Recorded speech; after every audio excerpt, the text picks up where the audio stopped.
नमस्कार। जय सिया राम, जय हनुमान। सभी भाई बहनों को सुप्रभात। और आज अष्टमी की सबको शुभकामनाएं। आज दुर्गा अष्टमी है, इसलिए सभी को दुर्गा अष्टमी की बधाई। मित्रों, कल हमने जो सुंदरकांड के पाठ प्रतिदिन कर रहे हैं, कुछ कुछ चौपाइयों का पाठ प्रतिदिन करते हैं, उनमें कल हमने इस चर्चा को छोड़ा था।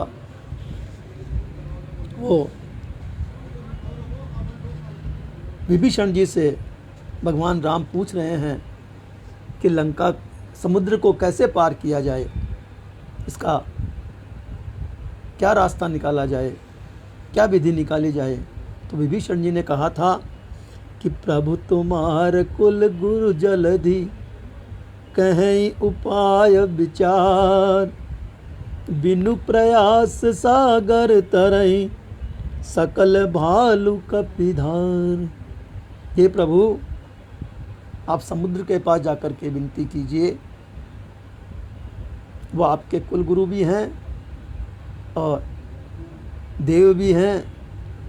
वे आपकी विनती अवश्य सुनेंगे और अवश्य ही समुद्र को पार करने का, स्वयं को पार करने का कोई रास्ता सुझाएंगे, कोई उसकी विधि बताएंगे। तो भगवान कह रहे हैं, सखा कीनी तुम नीक उपाय, करिय देव जो होई सहाय। मंत्र न यह लक्ष्मण मन भावा, राम बचन सुनी अति दुख पावा। भगवान राम तो विभीषण की बात सुनकर के बड़े प्रसन्न हुए और कहने लगे कि हे मित्र, आपने बहुत उत्तम बात बताई है, बहुत बढ़िया बात बताई है। अब तो वही कार्य करेंगे जिसमें देवता हमारी सहायता करें। लेकिन छोटे भाई लक्ष्मण जी को ये बात नहीं सुहाई। उनके मन में ये बात उनको अच्छी नहीं लगी और भगवान राम की बात सुनकर के, देवताओं के बारे में बात सुनकर के लक्ष्मण जी को बड़ा दुख हुआ और कहने लगे, नाथ देव कर कवन भरोसा, शोकीय सिंधु करिय मन रोसा। कादर मन कहूँ एक अधारा, देव देव आलसी पुकारा। हे नाथ, हे बड़े भैया, हे रघुनंदन, हे रघुनाथ के तिलक, देवों का कोई भरोसा नहीं है। देव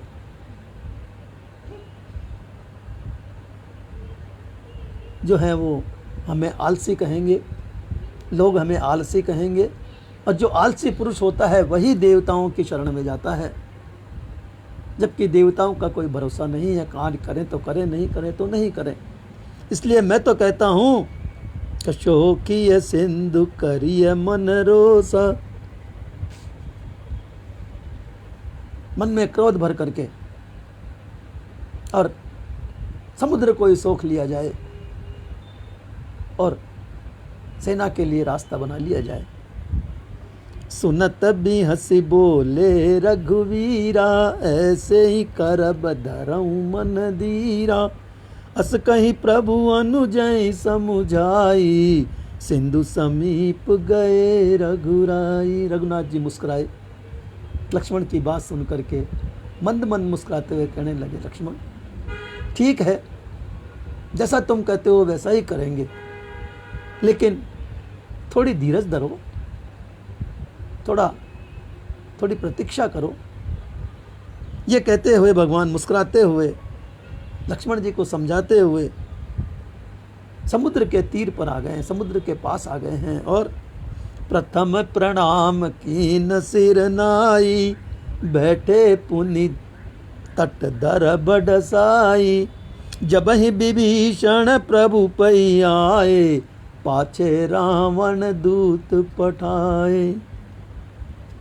भगवान श्री राम समुद्र किनारे पर आ गए हैं और समुद्र किनारे पर आकर के समुद्र को नमस्कार कर रहे हैं, प्रणाम कर रहे हैं और वहाँ डाब का आसन बना करके, घास का आसन बना करके और प्रार्थना की मुद्रा में समुद्र के सन्मुख बैठ गए हैं। लेकिन और उधर जब विभीषण जी राम के चरण में आए, भगवान राम के चरण में आए, तो रावण ने ये देखने के लिए कि विभीषण क्या करता है, जब राम जी के शरण में जाता है तो राम जी क्या करते हैं, उनकी क्या प्रतिक्रिया होती है, वानरों की क्या प्रतिक्रिया होती है, ये देखने के लिए रावण ने 2 दूतों को विभीषण के पीछे गुप्तचर बना करके भेजा। सकल चरित तिन देखे, धरे कपट कपि दे, प्रभु गुण हृदय सराही, शरणागत परने। उन दूतों ने सारी गतिविधियां वहाँ की देखी, कैसे विभीषण जी आए, कैसे वानर उन्हें भगवान के पास ले गए, भगवान ने कैसे उनको शरणागति दी, कैसे विभीषण जी ने शरणागति प्राप्त की, और प्रभु रघुनाथ जी का क्या आचरण रहा, कैसे विभीषण को गले लगाया, सारे चरित्र उन गुप्तचरों ने देखा। तो वे भी भगवान के चरित्र को, भगवान के कार्य को सराहने लगे और मन में बड़ी प्रसन्नता हुई। सोचने लगे कि रावण से तो यही उत्तम है।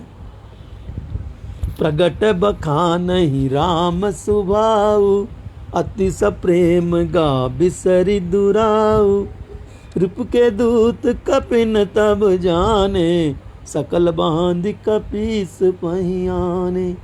वे दूत जब भगवान राम के खेमे में आए तो उन्होंने वानर का रूप धारण कर लिया था। तो वानरों के साथ साथ वे दूत भी भगवान राम की जय जयकार कर रहे थे, उनके गुणों को बखान कर रहे थे। लेकिन हनुमान जी ने, सुग्रीव जी ने, जामवंत जी ने उनको पहचान लिया और पहचान करके सब वानरों को, उनको रक्षकों को बुलाया, वानर रक्षकों को बुलाया और कहा कि ये रिपु के दूत हैं, ये दुश्मन के गुप्तचर हैं, इन्हें बांध लो और बांध करके हमारे पास लेकर के आओ। कह सुग्रीव सुनहु सब बानर, अंग भंग करि पठवहु निशिचर, सुनि सुग्रीव बचन कपि धाये, बांधि कटक चाहु पास फिराए। सुग्रीव जी की ये बात सुन करके वानरों ने उन दोनों दूतों को बांध लिया और बांध करके अपनी सेना के, अपने कटक के, अपने खेमे के चारों तरफ उन्हें बांध करके दौड़ा दौड़ा करके घुमा रहे हैं, दौड़ा दौड़ा कर चक्कर लगवा रहे हैं। बहु प्रकार मारण कपि लागे, दीन पुकारत तदपि न त्यागे, जो हमार हर नासा काना, ते ही कौशलाधीश के आना। सुग्रीव जी ने कहा था कि इनको दंड देने के लिए इनके नाक और कान काट लिए जाएं, अंग भंग करके इनको रावण के पास भेज दिया जाए। उससे पहले वानर उन दोनों दूतों को बांध करके चौं ओर फिरा रहे हैं, उन्हें दंड दे रहे हैं, मार रहे हैं, पीट रहे हैं। तो वे दूत दीन बन करके, आर्त बन करके आर्तवाणी में पुकार रहे हैं और कह रहे हैं कि जो हमार हर नासा काना, जो हमारे नाक और कान काटेगा उसको ते ही कौशलाधीश के आना। उसे भगवान राम की कसम है, राम की सौगंध है, रघुकुल तिलक की सौगंध है, जो हमारे नाक कान काटे तो। सुनी लक्ष्मण सब निकट बोलाए, दया लागी हंसी तुरत चुड़ाए, रावण कर दी जऊँ यह पाती, लक्ष्मण बचन पांचु कुल घाती। ये बात सुन करके लक्ष्मण जी ने उनको पास में बुलाया और कहने लगे, हंस करके कहने लगे कि ठीक है, हम तुम्हें अंग भंग का दंड नहीं देते हैं, बिना दंड दिए ही हम छोड़ देते हैं, लेकिन हमारा एक काम आपको करना पड़ेगा। क्या काम करना पड़ेगा? कि मैं ये पत्र लिख करके तुम्हें देता हूँ, ये पत्र ले करके अपने स्वामी रावण को दे दीजिएगा, दशकंदर को दे दीजिएगा, लंकापति को दे दीजिएगा। कहे हूँ मुखागर मूड सन, मम संदेश उदार, सीता देई मिलौनत, आवा काल तुम्हार। उस मूर्ख के सामने जाकर के खड़े होकर के अभय होकर के कहना कि भगवान ने दया करके तुम्हारे को ये संदेश भेजा है। वैसे तो तुम दंड के भागीदारी हो, लेकिन फिर भी भगवान राम ने, रघुकुल तिलक ने, कौशल्या नंदन ने, दशरथ पुत्र ने आपको दया करके ये पत्र भेजा है। और उसमें कहा गया है कि सीता देहु मिलहु नत, आवा काल तुम्हार। या तो तुम सीता को दे दो, वरना ये समझ लो कि तुम्हारा काल आ गया है, तुम्हारी मृत्यु आ गई है। ये बात जाकर के अपने स्वामी रावण को पत्र पढ़ करके सुना देना। विजय प्रताप शाही जी हमारे साथ जुड़े हैं, आपका बहुत बहुत स्वागत, बहुत बहुत अभिनंदन। जय सिया राम, जय हनुमान। तुरत नाई लक्ष्मण पद माथा, चले दूत वरण नत गुण गाथा, कहत राम जसु लंका आए, रावण चरण शीस तिन नाए। ये बात सुन करके दोनों दूत लक्ष्मण जी के चरणों में शीश नवाते हैं और उनका वर्णन करते हुए, उनकी बड़ाई करते हुए, उनके आचरण की तारीफ करते हुए वहाँ से जाते हैं। और कहते राम जसु लंका आए, रावण चरण शीस तिन आए। राम राम कहते हुए वे लंका में आए और अपने स्वामी रावण के चरणों में शीस नवाए।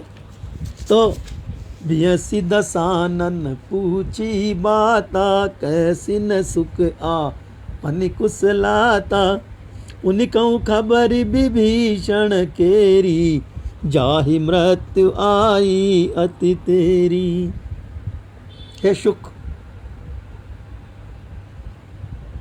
रावण ने हंस करके पूछा कि हे शुक, बताओ तुम्हारी तो क्या कुशलता है, तुम राजी खुशी आ तो गए, तुम्हें कोई दिक्कत तो नहीं हुई, परेशानी तो नहीं हुई, तुम्हें परेशान तो नहीं किया रावण की सेना ने। उनिकऊ खबरी विभीषण केरी, जाहि मृत्यु आई अति नेरी। और उस द्रोही विभीषण के लिए भी बताओ कि उसके क्या हाल है, वो जो अपनी मृत्यु के निकट चला गया है, उस रावण की दशा भी बताओ, उस रावण के हाल भी सुनाओ, उस विभीषण के हाल भी सुनाओ कि वो मुझको छोड़ करके वहाँ चला गया है। करत राज लंका सट त्यागी, हो यही जब कर कीट अभागी, पुनिकऊ बाल कीस कटकाई, कठिन काल प्रेरित चली आई। वो विभीषण लंका में अच्छी तरह रह रहा था, यहाँ राज कर रहा था, राजा की तरह रह रहा था, लेकिन फिर भी उस कुबुद्धि ने लंका को त्याग दिया और कीड़े के समान वहाँ चला गया है। जैसे जो में गुण होता है उस तरह से वो वहाँ जा कर के रह रहा है। और पुनि कहूँ भाल कीस कटकाई, वो वहाँ पर जो भालू हैं, बंदर हैं, वो सब जो के समान हैं, उनका काल उन्हें यहाँ पर खींच करके ले आया है। और जब जो पिसे गए तो विभीषण भी जो के साथ घुन भी पिस जाएगा। वो कुबुद्धि हमें छोड़ करके वहाँ गया है। जिनके जीवन कर रखवारा, भयं मृदुल चित सिंधु बिचारा, कहूँ तपसिन की बात बहोरी, जिनके हृदय त्रास अति मोरी। हे शुक, समुद्र हमारे और उनके बीच में दया करके आया हुआ है, वरना अब तक उन भालुओं की, उन बानरों की, राम की, लक्ष्मण की मृत्यु हो चुकी होती, वो कब के ही मर गए होते। लेकिन समुद्र जो है हम दोनों के बीच में आया हुआ है। कि भई भेंट की फिर गए, श्रवण सुजसु सुनि मोर, कैसी नर पुदल तेज बल, बहुत चिकित चित चोर। हे गुप्तचर, हे दूत, तूने वहाँ कुछ देखा भी या नहीं देखा, और कैसे देखा है तो बता। कि विभीषण की और तपस्वी राम की भेंट जो हुई वो कैसे हुई, किस प्रकार से वो आपस में मिले, किस प्रकार की बातें हुई, ये बता। तू तो ऐसे चकित होकर के मेरे सामने खड़ा है जैसे तूने कोई बहुत आश्चर्यजनक चीज़ देख ली हो, बहुत आश्चर्यजनक दृश्य देख लिया हो। नाथ कृपा करी पूछूं जैसे, मानहु कहा क्रोध तजी जैसे, मिला जाई जब अनुज तुम्हारा, जात ही राम तिलक ते ही सारा। हे प्रभु, जैसे आप कृपा करके पूछ रहे हैं, मानहु कहा क्रोध, जैसे आपने क्रोध त्याग दिया हो। मेरी बात पर विश्वास कीजिए, क्रोध को त्याग दीजिए। और आपका छोटा भाई जब श्री राम जी से मिला, विभीषण जी जब भगवान राम से मिले, तो वहाँ का दृश्य मत पूछिए। भगवान राम स्वयं खड़े होकर के विभीषण की अगवानी कर रहे थे और हृदय से उन्होंने लगा लिया, दोनों गले मिले। और जाते ही भगवान राम ने उसे लंकापति घोषित कर दिया, लंका का राज तिलक उन्हें कर दिया और उन्हें लंका उनको भेंट में दे दी। रावण दूत हमई सुनि काना, कपिन बांध दीने दुख नाना, श्रवण नासिका काटे लागे, राम सफत दीने हम त्यागे। हे स्वामी, हमको बानरों ने पहचान लिया कि हम आपके दूत हैं। ये पहचानते ही सारे बानरों ने हमको बांध लिया और बांध करके नाना प्रकार के दुख दिए, नाना प्रकार के कष्ट दिए, यहाँ तक कि हमारे नाक और कान भी काटने को तैयार हो गए। लेकिन हमने जब भगवान राम की, प्रभु राम की उन्हें सौगंध दिलाई, तब उन्होंने हमें छोड़ा। पूछें नाथ राम कटकाई, बदन कोटि सत्य बरणी न जाई, नाना बरण भालु कपि भारी, बिकटानन विशाल भयकारी। हे स्वामी, आप भगवान राम की सेना की बात करते हैं तो राम की सेना इतनी विशाल है कि बदन कोटि सत बरनी न जाए। अगर सहस्त्र मुख से भी उनकी तारीफ की जाए, उनकी बड़ाई की जाए, तो वो भी नहीं हो सकती है। राम की सेना ऐसी सेना है। नाना बरण भालु कपिधारी, विकटानन विशाल भयकारी। वहाँ के भालू जो हैं वो ऐसे ऐसे हैं कि जिनके शरीर विशाल है, भयंकर है, उनको देखने से ही डर लगता है। जही पुर दयऊ अतेहू सुत तोरा, सकल कपिन में तेहू बल तोरा, अमित नाम भट कठिन कराला, अमित नाग बल विपुल विशाला। और हे स्वामी, जिस वानर ने लंका को जला दिया, आपके पुत्र को मार दिया, वो तो राम की सेना में छोटा सा वानर है, उसकी तो बहुत कम शक्ति है। उससे बड़े बड़े शक्तिशाली वानर वहाँ पर हैं। उनसे भी अधिक बुद्धि वाले वानर वहां पर हैं। अमित नाम भट कठिन कराला, असंख्य नामों वाले बड़े बड़े कठोर शरीर वाले वानर और भालू राम जी की सेना में मौजूद हैं।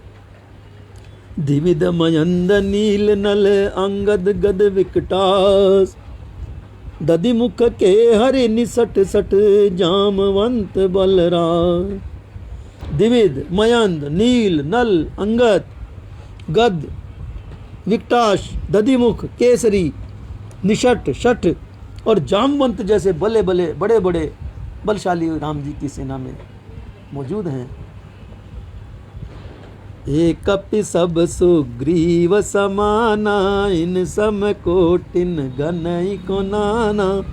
राम कृपा अतुलित बल तिनहि, तृण समान त्रैलोकहि गनहि। ये सारे वानर सुग्रीव के समान बलशाली हैं। इन सन कोटिक गनई को नाना, इनके शरीर को ऐसे अगणित योद्धा वहाँ पर उपस्थित हैं। और उसके अतिरिक्त भगवान राम की कृपा से भी उन्हें अतुलित बल मिला हुआ है, अतुलित शक्ति मिली हुई है, जो इतनी शक्ति मिली हुई है कि वे त्रिलोक को भी घास के तिनके के समान तोड़ सकते हैं, घास के तिनके के समान समझते हैं। अस मैं सुना श्रवण दश कंदर, पदुम 18 जूथप बंदर। नाथ कटक में सो कपि नाही, जो न तुम्हें जीते रणमाही। हे दशग्रीव, हे दशानन, मैंने अपने कानों से सुना है कि 18 पदम तो अकेले वानरों के सेनापति ही हैं। हे नाथ, उस सेना में ऐसा कोई वानर नहीं है जो आपको रण में जीत सके। ये तो है कि वे बलशाली है, लेकिन बेचारे दूत भय से रावण की तारीफ भी कर रहे हैं, बड़ाई भी कर रहे हैं। परम क्रोध मी जहि सन हाथा, आयसु पेन देई रघुनाथा। शोकई सिंधु सहित झक ब्याला, पूरई नत भरि कुधर विशाला। सबके सब क्रोध से अपने हाथों को मलते हैं, अपनी भुजाओं को फड़कते हुए रोकते हैं, पर श्री रघुनाथ जी उन्हें आज्ञा नहीं दे रहे हैं। हम मछलियों और सांपों सहित समुद्र को सोख लेते, लेकिन ये हमारी मर्यादा नहीं कहती है। प्रतिभा सिंह जी हमारे साथ जुड़ी हैं, आपका बहुत बहुत स्वागत है। जय सिया राम, जय हनुमान। मर्दी गर्द मिल वही 10 सीसा, ऐसे ही वचन कहीं सब कीसा। गरजहि तरजहि सहज असंका, मानहु ग्रसन चहत हई लंका। और वे बानर, वे भालू सेना बारंबार ये कहती है कि हमें दशानन अगर मिल जाए तो हम उसे कीड़े की तरह मसल करके फेंक दे। उनके भुजाएं फड़कती हैं, उनको बड़ा क्रोध आता है। क्रोध से वे हाथों को मसल मसल करके संकेत दे रहे हैं कि हम रावण को इस तरह से मसल करके फेंक देंगे। गरजई तरजई सहज आशंका, और वे बड़े जोर से गरजते हैं, तरसते हैं कि मानहु जैसे राहु चंद्रमा को ग्रसने के लिए दौड़ता है, ग्रहण लगता है, उस तरह से वे लोग आपकी मृत्यु के लिए व्याकुल हो रहे हैं। सहज सूर कपि भालु सब, उन सिर पर प्रभु राम। रावण काल कोटि कहूँ, जीत सकै संग्राम। सहज सूर, वे बड़े वीर हैं। कपि भालू बहुत ही वीरता उनमें है, उनमें शक्ति भरी पड़ी है, और फिर ऊपर से प्रभु राम का उन्हें आशीर्वाद भी प्राप्त हो रहा है। रावण काल कोटि कहूँ, जीत सकै संग्राम। हे रावण, हम बताते हैं कि उनको अगर हजारों काल भी आ जाएं तो उनको नहीं जीत सकते हैं। राम तेज बल बुद्धि विपुलाई, शेष सहस सत सकहि न गाई। सकसर एक शोखी सत सागर, तब भ्रात ही पूछे नगर नागर। श्री रामचंद्र जी के तेज का सामर्थ्य किसी में नहीं है।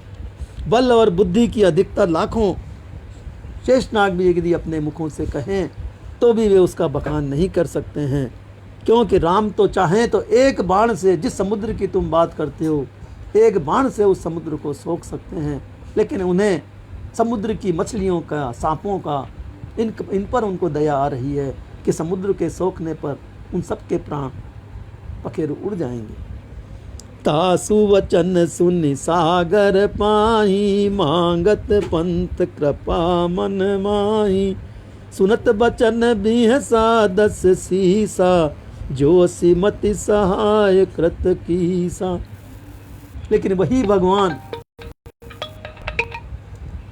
भगवान उन जानवरों पे, उन जंतुओं पे दया करके सागर के, समुद्र के किनारे पर बैठ करके समुद्र से रास्ता मांग रहे हैं, लंका में पहुंचने की राह मांग रहे हैं। ये बात सुनकर के रावण बड़े जोर से हंसा, अट्टहास करते हुए, बड़े जोर की अट्टहास लगा करके जो बड़ी जोर से हंसा और कहने लगा कि जो असीमति सहाय कृत कीसा। जब ऐसी उनकी बुद्धि है तभी तो वानरों को उन्होंने सहायक बनाया है। उनकी बुद्धि तो इतनी ही बुद्धि है कि वे सागर से हाथ जोड़ करके, समुद्र से हाथ जोड़ करके राह मांग रहे हैं, रास्ता मांग रहे हैं। और इसीलिए उनको और कोई सेना में नहीं मिला, उन्हें बानर और भालू ही सेना में मिले हैं, इसीलिए उन्होंने सेना में उनको भर्ती किया है। सचिव सभीत विभीषण जाके, विजय विभूति कहा जग जाते। सुनिखल बचन रूतर बचन दूतर से बाड़ी, समय विचार पत्रिका काढ़ी। जो सचिव, जो मंत्री विभीषण जैसा कायर उनकी शरण में चला जाए, उनका मंत्री बन जाए, उनको राय देने वाला मिल जाए, उनको विमर्श करने वाला मिल जाए, परामर्श देने वाला मिल जाए, और वे सागर से, समुद्र से जो प्रार्थना करने वाले राम हैं। मूढ़ मूर्खा, उन ऐसे मूर्खों की तू बड़ाई कर रहा है हे दूत। रिपुबर बुद्धि था मैं पाई, अब मैंने मेरे दुश्मनों की बुद्धि की था पाली है कि वो उनमें कितनी बुद्धि है और उनमें कितनी शक्ति है। सचिव सभीत विभीषण जाके, विजय विभूति कहा जगता के। सुनिखल बचन दूतर इस बाड़ी, समय विचार पत्रिका काढ़ी। दूतों ने भी ये मूर्खतापूर्ण बात सुन करके, समय देख करके लक्ष्मण की दी हुई पाती रावण को सौंप दी है। रामानुज दीनी यह पाती, नाथ बचाय जुड़ावाहु छाती। बिहसी बाम कर लीनी रावण, सचिव बोली सठ लाग बचावन। दूतों ने डरते हुए, कांपते हुए लक्ष्मण जी की दिया हुआ पत्र रावण को सौंपा। रावण ने बड़े हंस कर के उस पत्र को लिया कि शायद उन्होंने संधि करने के लिए मुझे पत्र लिखा है, और पत्र लेकर के अपने मंत्री को दिया कि इसे पढ़ करके सुनाओ। बातन मन ही रिझाई सठ, जनि गाल सिकुल खीस। राम विरोधन उबरसी, शरण विष्णु अज ईस। अरे मूर्ख, केवल बातों से मन को रिझा करके अपने कुल को नष्ट भ्रष्ट न कर। श्री राम जी से विरोध करके तूने अपनी मृत्यु को पास बुला लिया है, अपने काल को निकट बुला लिया है। महेश की भगवान का क्रोध तो ऐसा है, प्रभु का क्रोध तो ऐसा है कि यदि तू उनके क्रोध से बचने के लिए भगवान शंकर के पास भी जाएगा तो वो भी तुझे नहीं बचा पाएंगे। की तजिमान अनुज वे प्रभु पद पंकज भ्रंग, होय कि राम सराल नल खलकुल सहित पतंग। तो अभी भी अपनी मोक्ष चाहता है, अपना भला चाहता है, तो प्रभु के चरण कमलों में आ जा। वे तुझे और तेरे सारे कुल को क्षमा कर देंगे, वरना तो वो पतंगे की तरह जल करके तुम नष्ट हो जाएगा। सुनत सभय मन मुख मुस्काई, कहत दसानन सब ही सुनाई। भूमि पर आकर गहत आकाशा, लघु तापस कर बाग बिलासा। लक्ष्मण जी के पत्र की ये बातें सुनकर के रावण मन ही मन मुस्कुरा रहा है और सबको सुनाकर कह रहा है कि जैसे कोई पृथ्वी पर पड़ा हुआ हाथ से आकाश को पकड़ने की कोशिश करता है, प्रयत्न करता है, उस तरह से राम और लक्ष्मण मुझको काल की धौंस देते हैं, काल का डर दिखा रहे हैं। कह सुखनाथ सत्य सब बानी, समझऊँ छांडी प्रकृति अभिमानी। सुनहु बचन मम परिहरि क्रोधा, नाथ राम सन तजहूँ विरोधा। लेकिन वो दूत शुक और सारद दोनों कह रहे हैं कि हे प्रभु, आप इस अभिमान की प्रकृति को छोड़ दीजिए और मेरी बात मान लीजिए।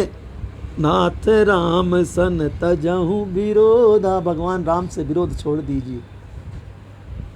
अति कोमल रघुवीर सुभाऊ, यद्यपि अखिल लोक कर राऊ। मिलत कृपा तुम पर प्रभु करहीं, उर अपराधन एकहु तरहीं। प्रभु राम का स्वभाव बड़ा कोमल है, बड़ा सरल हृदय है उनका। यद्यपि अखिल लोक कर राऊ, जबकि वो सारे संसार के स्वामी हैं, तीनों लोकों के स्वामी हैं, लेकिन फिर भी उन्हें अभिमान नहीं है। उनका हृदय बहुत कोमल है। मिलत कृपा तुम पर प्रभु करहीं, उर अपराधन एकहु धरहीं। तुमको मिलते ही, जब तुम उनकी शरण में जाओगे तो तुम्हें मिलते ही वो सारे तुम्हारे अपराध क्षमा कर देंगे। उनके हृदय में पूरा अपराधन एकहु धरिए, अपने हृदय में एक भी आप तुम्हारे अपराध को नहीं रखेंगे और तुम्हें क्षमा कर देंगे। जनक सुत ही रघुनाथ ही दीजे, इतना कहा मोर प्रभु कीजे। जब ते ही कहा देन बेदेही, चरण प्रहार कीन सटते ही। विभीषण जी ने भी ये कह के भेजा है कि हे नाथ, मेरा इतना कहना मान लीजिए कि सीता जी को भगवान राम को वापस दे दीजिए। मैंने पहले भी जब ये बात कही थी तो आपने मेरे को लात मार करके भगा दिया था। नाथ नाई चरण सिरु चला सुतवा, कृपा सिंधु रघुनायक जय। करि प्रणाम निज कथा सुनाई, राम कृपा अपनी गति पाई। ये कह करके शुक और सारण भी दोनों भगवान प्रभु के चरणों में आ गए, रावण को छोड़ गए और भगवान राम की सेना में आकर के भगवान राम की शरण में आ गए। उनका भी हृदय परिवर्तन हो गया था। ऋषि अगस्त की साप भवानी, राक्षस भयं रहा मुनि ज्ञानी।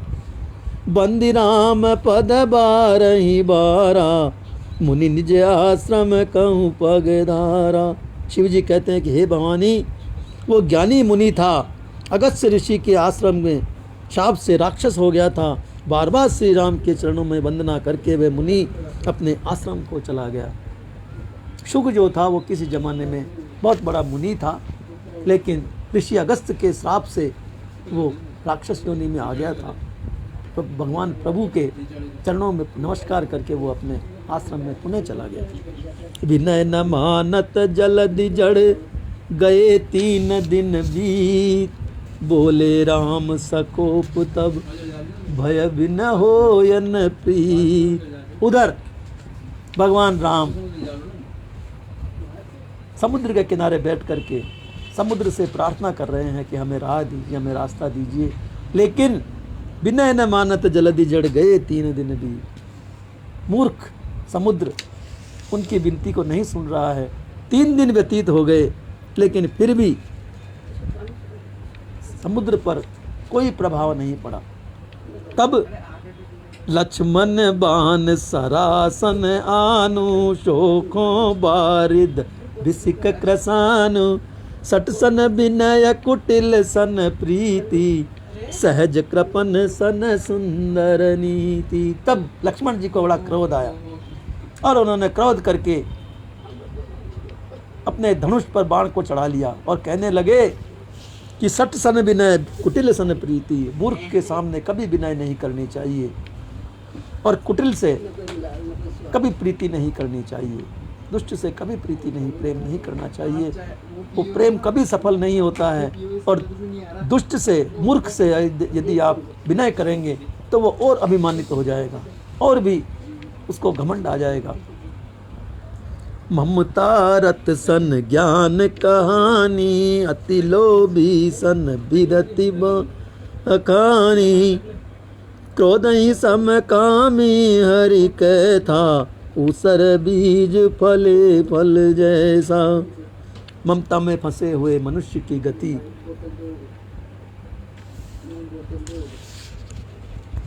वैराग्य का वर्णन है।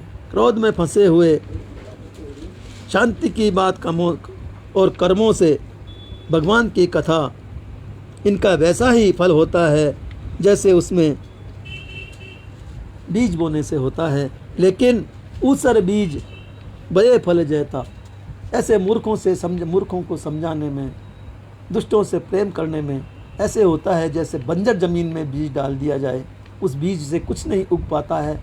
ऐसे ही मूर्खों से विनय करने से कोई फल प्राप्त नहीं होता है। अस कहीं रघुपति चाप चढ़ावा, यह मत लक्ष्मण के मन भावा, संधाने हूँ प्रभु बिसिक कराला, उठी उदधि उर अंतर ज्वाला। अब भगवान राम को भी क्रोध आ गया, उन्होंने भी धनुष पर अपना बाण चढ़ा लिया। लेकिन जो ही भगवान ने धनुष पर तीर चढ़ाया, समुद्र के अंदर जो जीव जंतु थे वे सब दुखी हो गए और व्याकुल होकर कहने लगे कि अगर समुद्र सूख जाएगा तो हमारी मृत्यु संभव है, हमारी अवश्य मृत्यु होएगी।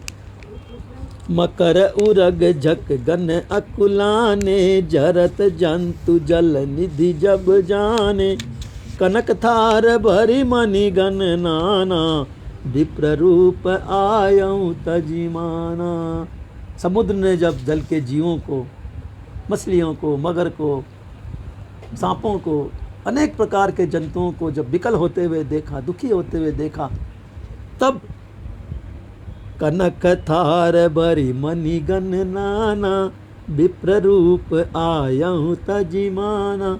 अपने अभिमान को छोड़ करके और सोने के थाल में अनेक प्रकार की मणियाँ, मोती भर भर करके समुद्र ब्राह्मण का रूप धारण करके भगवान के सम्मुख आके खड़ा हो गया और कहने लगा कि काटे पई कदरी फरई, कोटि जतन को सींच, विनय न मान खगेश सुनु, डाटे पई नवनीच। काकभूषण जी कह रहे हैं कि हे गरुड़ जी सुनिए, चाहे कोई करोड़ों उपाय कर ले, करोड़ों उपायों से केले के पेड़ को सींच ले, लेकिन जब तक केले को काटा नहीं जाता है वो फलता नहीं है। अगर केले को नहीं काटोगे, केले के पेड़ को नहीं काटोगे तो कभी बड़ा नहीं होगा। उसे आप जितना काटेंगे वो उतना ही बड़ा होगा। आप चाहे बिना काटे उसे कितना भी सींचते रहें, कितना भी पानी उस पर डालते रहें, लेकिन वो बड़ा नहीं होता है। इसी प्रकार से नीच को भी आप कितना भी समझाइए वो नहीं समझता है, उसको तो दंड देने पर ही वो समझता है। सबय सिंधु गई पद प्रभु के रे, क्षमऊ नाथ सब अवगुण मेरे। भय से कांपता हुआ सागर, समुद्र जो विप्र रूप धारण करके भगवान के सामने आया था, उसने भगवान के चरण छुए, चरणों में गिर गया और कहने लगा कि हे नाथ, मेरे सारे अवगुणों को क्षमा कर दीजिए। गगन समीर अनल जल धरणी, इन कहीं नाथ सहज जड़ करणी। हे नाथ, आकाश, वायु, अग्नि, जल और पृथ्वी, इन सब को करनी के स्वभाव से ही मूर्ख होते हैं, ये तो जड़ होते हैं, इनमें बुद्धि नहीं हुआ करती है। तब प्रेरित माया उपजाए, सृष्टि हेतु सब ग्रंथ निगाए। प्रभु आयस जेहि कह जस ऐई, सोते ही भांति रहे सुख लेहि। ये तो आपकी प्रेरणा से ही चलते हैं, आपकी प्रेरणा से ही कार्य करते हैं। प्रभु बल कीन मोहि सिख दीनी, मर्यादा मुनि तुम्हारी कीनी। हे प्रभु, आपने बहुत अच्छा किया जब मुझे ये सीख दे दी, और आपने अपनी मर्यादा भी रख ली। ढोल गंवार शूद्र पशु नारी, सकल ताड़ना के अधिकारी। ढोल को पीटने पर ही बोलता है वो, वैसे नहीं बोलता। वैसे ही मूर्ख लोग ताड़ना के अधिकारी होते हैं। प्रभु प्रताप में जाब सुखाई, उतर ही कटकुन मोर बड़ाई। ये प्रभु, आप की आज्ञा से मैं सूख सकता हूँ, इसमें मेरी कोई बड़ाई नहीं है। आपकी आज्ञा होगी तो मैं सूख भी जाऊँगा, और आपकी सेना कटक आपका समुद्र पार भी कर लेगा। प्रभु आज्ञा अपेल श्रुति गाई, करऊँ सो बेगी जो तुम ही सुहाई। हे प्रभु, जो आपको अच्छा लगे वो करिए, मैं हर तरह से आपकी सेवा में तत्पर हूँ। सुनत विनीत बचन अति, कह कृपाल मुस्काय। जहीं विधि उतरे कपि कटक, तात सो कहूँ उपाय। भगवान समुद्र के मीठे वचन सुन करके मन में मुस्कुराने लगे और कहने लगे कि हे समुद्र, सारी बातों को छोड़, तू तो ये बता कि ये वानर सेना, भालू सेना और हम समुद्र के पार कैसे जा सकते हैं। हमें वो राह बताओ, हमें वो रास्ता सुझाओ। तो समुद्र कह रहा है कि नाथ नील नल कपि दो बाई, लरिकाई ऋषि आशीष पाई।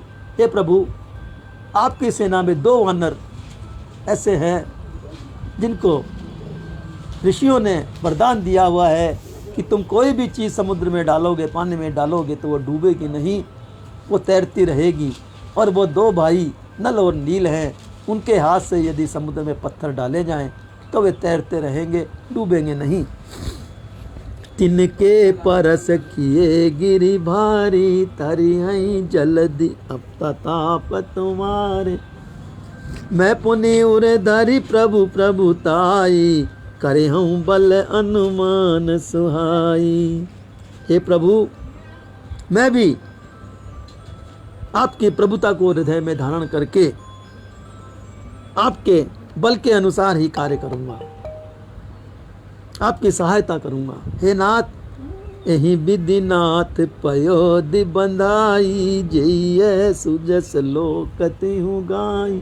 इस तरह से आप समुद्र में सेतु बांध लीजिए। आपका ये सुजस जब तक पृथ्वी रहेगी तब तक आपका ये यश लोग गाते रहेंगे, लोगों के सामने आता रहेगा कि भगवान राम ने यहाँ पर समुद्र को बांधा था। ये सेतु बंधु रामेश्वर के नाम से प्रसिद्ध होगा। एहि सर मम उत्तर तटवासी, हतऊ नाथ कल नर अग राशि। सुनि कृपाल सागर मन पीरा, तुरत ही हरि राम रणधीरा। हो रे प्रभु, ये जो तीर आपने संधान लिया है ये वापस तो आएगा नहीं, इसलिए इसे उत्तर दिशा में, उत्तर तट पर मेरे दुश्मन रहते हैं, उधर आप इसको छोड़ दीजिए तो मैं मेरे दुश्मनों से अभय हो जाऊंगा। सुनि कृपाल सागर मन पीरा, तुरत ही हरि राम रणधीरा। सागर की ये बात सुन करके भगवान ने उत्तर दिशा में उस बाण को छोड़ दिया और उनकी समुद्र की जो पीड़ा थी, जो दुख था, उसे हर लिया। देखी राम बल पौरुष भारी, हर्षि पयो निधि भयं सुखारी। भगवान राम का बल देख करके, शक्ति देख करके, उनका पुरुषार्थ देख करके हर्षि पयो निधि, समुद्र हंस रहा है, मुस्कुरा रहा है, प्रसन्न हो रहा है और मन में उसके सुख व्याप्त हो रहा है। सकल चरित कहीं प्रभु ही सुनावा, चरण बंदी पाथो दिसु सिधावा। और हर्षित होकर के वो समुद्र भगवान की महिमा भगवान को ही सुना रहा है और भगवान के चरणों को की वंदना करते हुए हृदय में रख कर के समुद्र वहाँ से चला गया, अपने स्थान पर चला गया है। तो तुलसीदास जी कह रहे हैं कि निज भवन गवने सेंदो सिरी, रघुपति ही यह मत भायऊ। यह चरित कलिमल हर जथा, मत दास तुलसी गायऊ। समुद्र अपने निज भवन में चला गया, स्थान पर चला गया, जहाँ निवास था वहाँ चला गया। ये भगवान प्रभु को भी, भगवान राम को भी बहुत अच्छी लगी। और ये चरित्र जो गाया गया है, मैंने लिखा है, तुलसीदास जी कह रहे हैं ये कली काल में दुखों को हरने वाला है, दुखों को नष्ट करने वाला है, पापों को नष्ट करने वाला है। मैंने मेरी मति के अनुसार ये चरित्र गा दिया है, लिख दिया है। सुख भवन संशय समन दवन, विषाद रघुपति गुण गना। तज सकल आस भरोस गावई, सुनहि संतत सठ मना। भगवान सुख के केंद्र हैं, सुख के भवन हैं, भगवान के पास सुख ही सुख है। ये संशय मन में से निकाल करके यदि कोई मनुष्य सच्चे हृदय से भगवान को पर आस रख करके, भरोसा रख करके ये पाठ करता है, सुनहि संतत सठ मना, वो संत के समान हो जाता है। कितना भी मूर्ख हो वो बुद्धिमान हो जाता है। सकल सुमंगल दायक रघुनायक गुणगान, सादर सुनैते तरहि भव सिंधु बिना जल जान। ये चरित्र इतना मंगलदायक है, भगवान रघुनायक का ये चरित्र जो है इतना सुखदायक और सुमंगल है कि इसे सादर कोई सुनता है, आदर से कोई सुनता है तो बिना यत्न के ही भव सिंधु से तर जाता है। बोलो सियावर रामचंद्र भगवान की जय, बजरंग बली की जय, पवन पुत्र हनुमान की जय। मित्रों, सुंदरकांड यही समाप्त हुआ आज। कल हम रामनवमी है, इसके उपलक्ष्य में कल हम प्रभु राम के जन्म का पाठ करेंगे, जन्म की चर्चा करेंगे, उनके चरणों में समर्पित राम जन्म की चर्चा करेंगे। तब तक के लिए, कल तक के लिए नमस्कार, प्रणाम, जय सिया राम। कल फिर इसी पटल पर इसी समय मिलेंगे, तब तक के लिए आज्ञा, नमस्कार।